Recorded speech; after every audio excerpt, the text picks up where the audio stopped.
Tonight on PS News, flight delays, craft jerky, lucky lottery winners, and Biden and Nantucket. All this and more on PS News.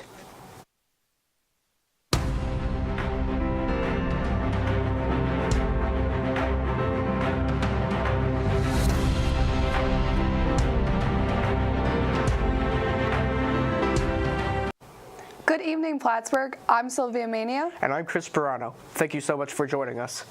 Our top story tonight. Many Americans are ending the Thanksgiving holiday on a sour note. More than 7,000 flights were delayed Sunday with 46 cancellations, according to the FlightAware website. Numerous major airports predicted a busy day, including LAX, DFW, and Hartsfield-Jackson Atlanta International Airport. AAA reported 55.4 million Americans traveled for the weekend. That's a 2.3% hike from last year. The agency says nearly 5 million flew to their destination. As you shop for the biggest deals online, make sure you take the time to fuel up on some dehydrated meat this Cyber Monday. That's because November 27th is National Craft Jerky Day. The protein-packed holiday was created by the Long Beach Jerky Company as a way to honor all small batch jerky makers. The company's founder remembered making the carnivore's snack with his grandfather on Christmas. His grandfather's birthday was November 27th. Historians believe that jerky originated in modern-day Peru, and as some of the earliest records date back to the 1550s. So go ahead and sink your teeth into the delicacy, whether it's beef, pork, venison, or buffalo. And you don't have to eat it all day today because it can last months without spoiling. This has been an especially lucky Thanksgiving holiday for one man from Illinois who cashed in his winning lottery ticket.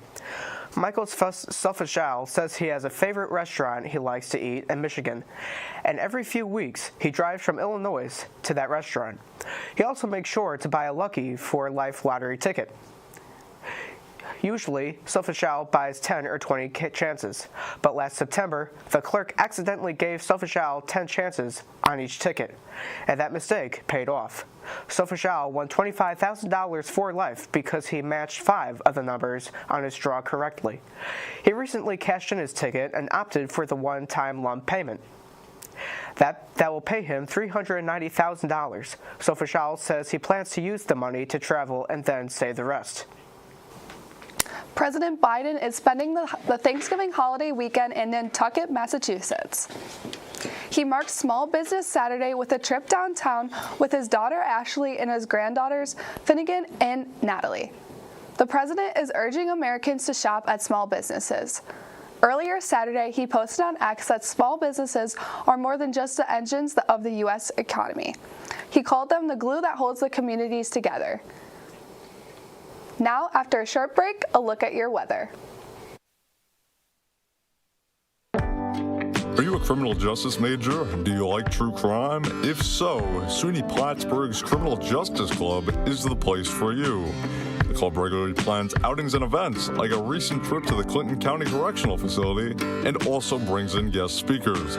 Criminal Justice Club meets every Tuesday in Meeting Room 4 in Red K Hall at 7 p.m. and is open to all majors. To stay up to date, follow at Plattsburgh CJ Club on Instagram. Hope to see you there. Now, look in my eyes. What do you see? Do you see a guy who hears voices in their heads? Don't answer that. Anyway, I'm your meteorologist, Michael Merced, and I hope everyone had a happy Thanksgiving. We are right on the road to Christmas and all of the rest of the holidays, and we are also right in the middle of cold and flu season, but we don't have to talk about that. Positive vibes, happy only, all right? Let's get right into this. 32 degrees in Owl's Head, 35 degrees in Vermontville, 35 in Dannemora, 38 down in Ausable Forks, 42 degrees in Plattsburgh, 40 degrees in St. Albans City, and 42 in Burlington. Taking a look at your 5-day forecast now. 50s, be gone. That's what the weather told us today. Yeah, the weather speaks to me. Makes so much sense now, doesn't it? Anyway, Monday, 42 degrees, snowy. We saw some of the snow on the ground today, so 100% accurate. Tuesday, 33 degrees, partly sunny. Wednesday, also 33 degrees, partly sunny. And on Thursday, we're moving into 44 degrees and 11 degree bump up in temperature. And then Friday, the rain comes pouring down because we just love when the rain just pours down. It ruins our day. Sorry, I said positive only, but 42 degrees. It's not going to be 30. That's positive. That's positive. I'm trying so hard right now. Anyway, we're going to go back to the desk for your entertainment news with Sylvia and Chris right now. Marty Krofft, creator of many children's TV shows, has died at 86. Krofft co-produced iconic children's television shows including Puff and Stuff, Land of the Lost, and The Brady Bunch Hour. He and his brother Sid Krofft created and produced the satirical series DC Follies. The show featured life-size puppets portraying well-known people and became a hit. Eventually, Marty Krofft would be referred to as the King of Saturday Mornings. The Krofft brothers were awarded Lifetime Achievement Awards and a star on the Hollywood Walk of Fame. Krofft died of a kidney failure, according to his representatives. He died in California, surrounded by his friends and family. Police say comedic actress Tiffany Haddish was arrested early Friday morning in Beverly Hills. Officers suspected her of driving under the influence. The arrest follows her performance at the Laugh Factory's free Thanksgiving feast in Los Angeles Thursday night. Haddish remained in custody of Beverly Hills Police as of Friday morning, according to a public information officer there. This is the second time she's been arrested for DUI since January of 2022.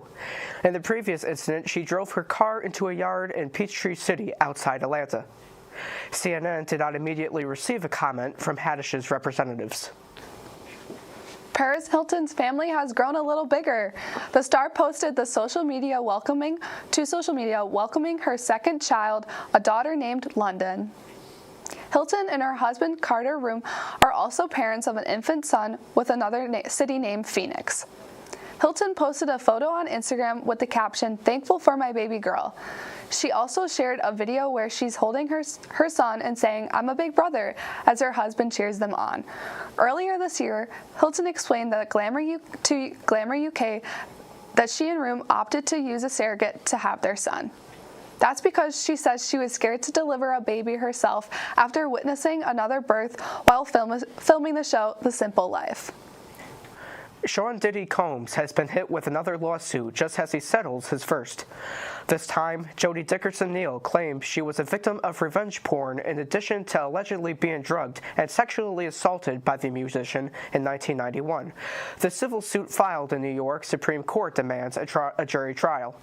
A spokesperson for Combs says the accusations are not credible and purely a money grab.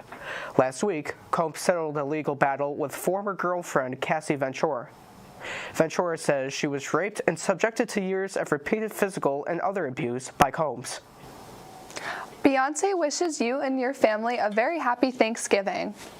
That's what the singer said in an introductory clip before broadcasting the trailer for her Renaissance concert movie. The trailer debuted during the NBC's Macy's Thanksgiving Day Parade broadcast Thursday morning. The trailer starts with Beyoncé's 6-year-old daughter, Rummy, being taught a trick to capture quality video content with a cell phone. Renaissance, a film by Beyoncé, will roll out in theaters December 1st. That's all for entertainment news. Now over to Michael for your PSTV sports update. Thank you, Sylvia. Now, I have to be honest, I didn't have two concert movies coming from big-name pop artists on my 2023 movie bingo card this year, but that's just how the cookie crumbles, I guess. Anyway, it's sports ball time! Cardinal Sports Update. Let's get right into the action. Over the weekend, the number 1 ranked Plattsburgh State men's ice hockey team won its 8th Layer 8 shootout tournament title on Saturday evening as they defeated 11th ranked Norwich University 2-1 in a rematch of last year's championship game.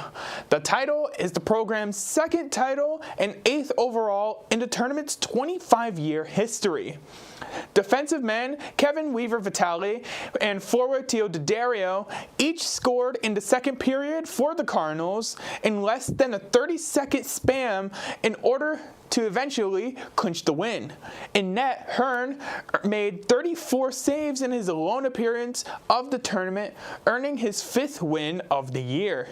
Senior forward Bennett Stockdale was named the tournament MVP, while first-year forward Theo Daddario was named the tournament's most outstanding rookie. Plattsburgh won the shot battle 41-35, and each team registered a power play goal. Plattsburgh rises to 8-0, still undefeated, with the win, as they had matched their best start to a season since 2015, and they will take on Cortland Friday at 7.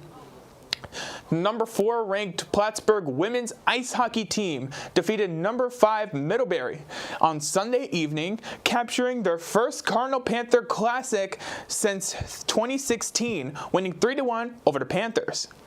Goaltender Lelanise was named the Cardinal Panther Classic MVP after making 37 saves for the win in the championship game.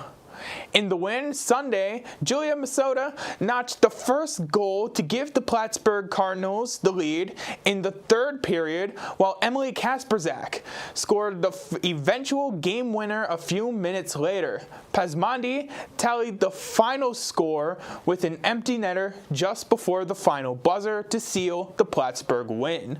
Middlebury won the shot battle handedly, outshooting the Cardinals 38-17 on the evening. Each team went scoreless on the power play as Nice and the Plattsburgh defense showed their prowess with 5 penalty kills to hold the Panthers 0-5 on the advantage. The Cards, on the other hand, had 2 power play opportunities and went scoreless on each of them, putting up just 2 shots on goal. Plattsburgh State moves to 6-0-1 on the season and will have a huge conference matchup coming up this Friday against Cortland, December 1st at 3 p.m. in the Ronald B. Stafford Ice Arena. And on the court, it was a hot first half for Kevin Tabb that pushed the Plattsburgh State men's basketball team to a 102-75 win over Vermont State University Linden. Tabb collected 20 first half points on 50% shooting and ended the night with 31 points overall.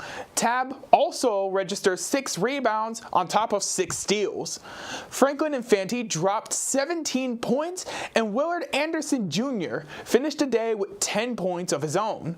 Thomas and Ezek collected 14 and 10 rebounds respectively, and those 14 rebounds for Thomas was a career high for the graduate student. Ezek added 5 blocks. The Cardinals shot 44% from the field, while the Hornets weren't far behind as they shot 42% from the field. The Cardinals won the turnover battle 13-28, which was ultimately the difference maker.